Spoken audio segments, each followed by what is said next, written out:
Hello everybody. I really wasn't going to do a video today, but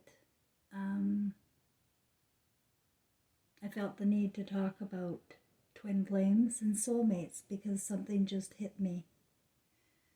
We have a recycling system of soulmates and their twin flames.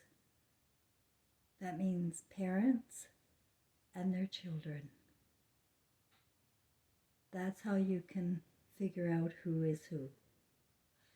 I've been in communication with Angela these last few days. It's such a joy to hear from her.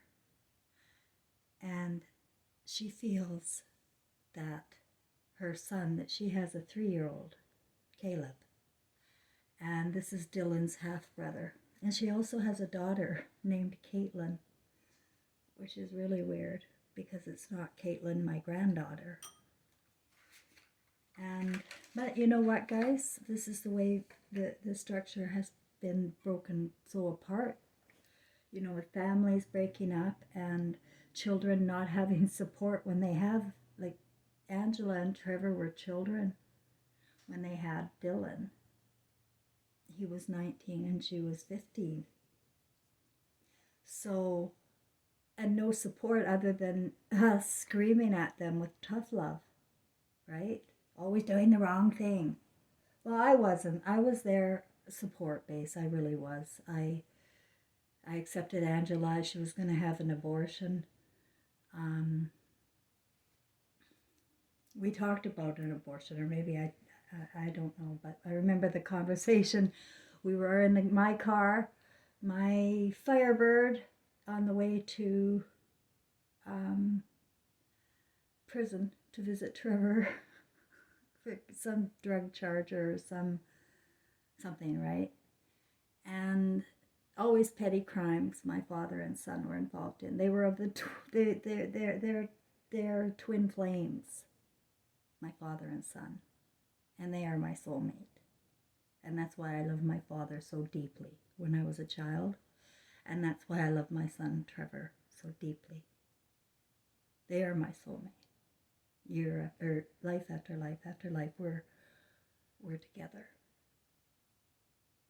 And Angela today told me that she felt Caleb. I think Dylan too is her soulmate. I think they're twin flames. And she said she sees so much of Trevor in Dylan. And I'm saying that we're all related in this way. This is how we're related. In your in-laws and outlaws and all of that, you better get back later. Because there's no mistakes, my friends. You think you're just getting pregnant and it's a mistake with the wrong guy, but you're crazy. You're not. There's no fucking kid that's a mistake of God. None. Not one is a mistake. And ladies, if you had an abortion like me, you don't have to worry about it. It's just your movie you're going to face, but you didn't really kill anybody. Except your soulmate or twin flame.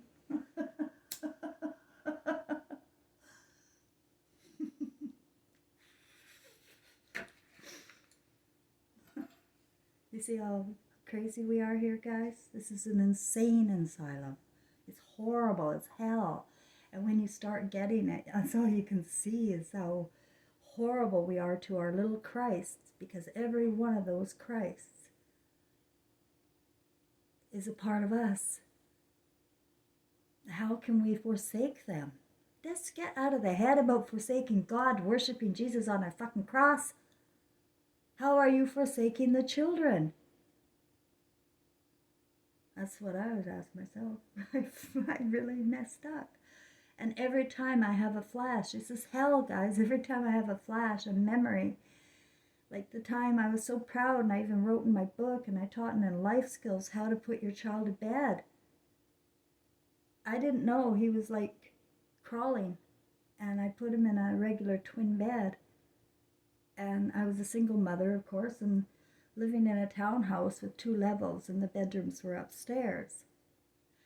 And I was on welfare, and I didn't know what to do. And all I knew to do was to ask for help from welfare people. So I called this guy named Terry, and he was a social worker in Cranbrook, British Columbia. And I said, I just can't put my son to bed. I was whipping him with the spoon. This is all I knew how to do. And I saw bruises on his butt. So I called the welfare on myself. So he came over and he looked, and I said, I just don't know how to put him to bed. He's got to go to bed by 8 o'clock. You know, as my mom said. My mom said everybody has to go to bed at 8 o'clock. That's her time. And it's now my time.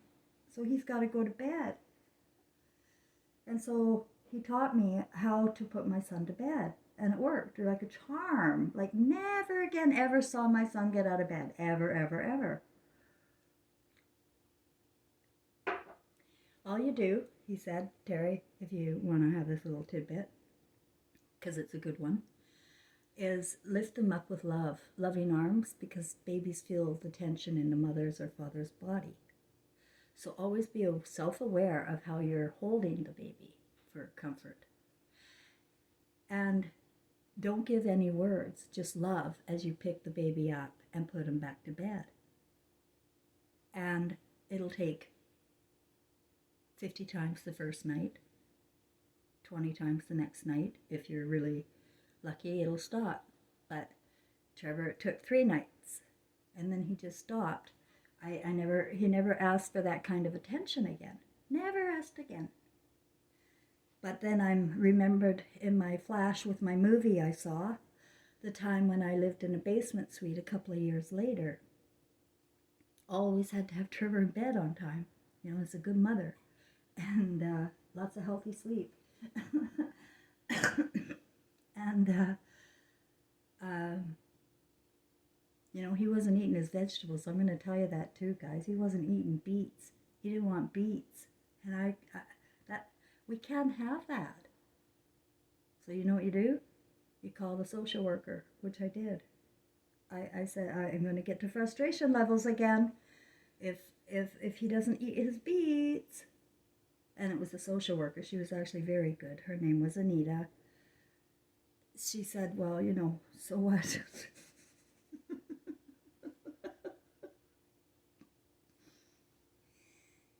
And then she's the one that got me a lawyer, not a legal aid lawyer, but a real social worker lawyer. One of the bastards, a real assholes, right? And she managed to squeeze $4,000 out of Trevor's biological father for his child support around that time when Trevor was 4. That was when I set my goals that I would have $4,000 by the end of the year. And all of a sudden I was able to get this money, and it happened to be $4,000. So write your goals down, put a specific amount. You would never know what's going to just appear. So Trevor's biological father, I love him as much as I love Trevor. I do. I love him as much as I love Trevor. He is Trevor's twin flame.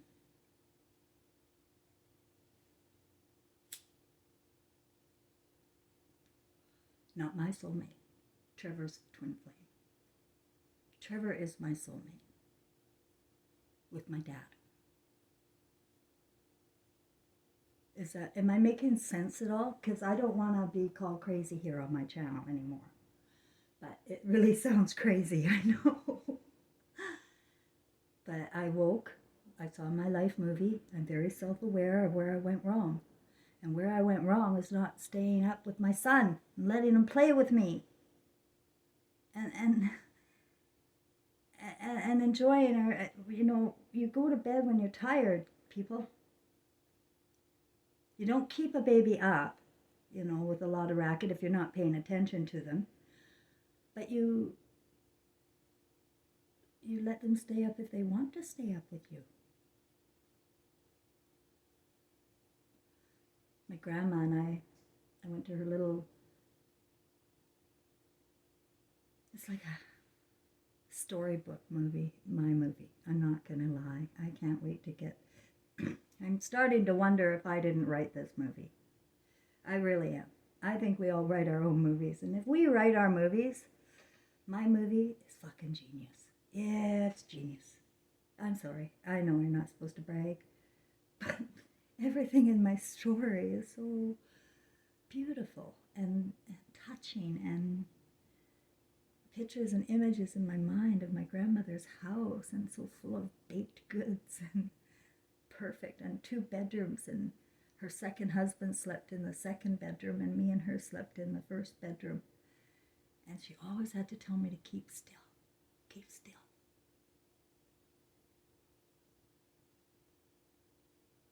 So who is she is my last question for me. She is my paternal grandmother, and I can't figure it out yet.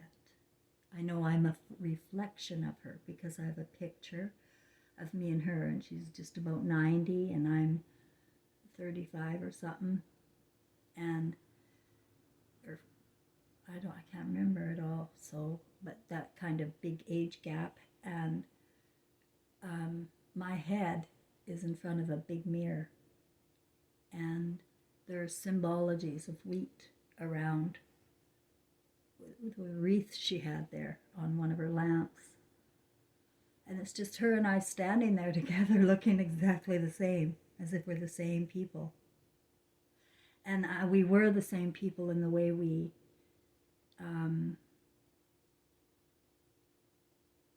raised our sons. Like, she loved Ivan, my dad, the terrible, and I loved Trevor, when he was getting in trouble. It didn't take my love away the way it's doing here, everywhere, with and people giving you shit for supporting the ones you love all the time. No support. That's why you have to call the welfare. They were better for me. They really were. Huh.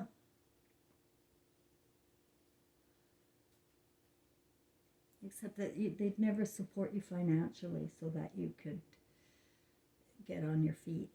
And you can, like, I wanted to go to school, and no, you can't go to school when you're on welfare. And so you have to leave welfare and get a student loan. And that's why I needed the $4,000 for my student loan the first time. I always get exactly what I need. I have no respect for money. No respect for money. Never did. Neither did my father or my son. And there's a reason for that. We always have what we need, and we always know that. We always know in the bottom of our hearts we have what we need.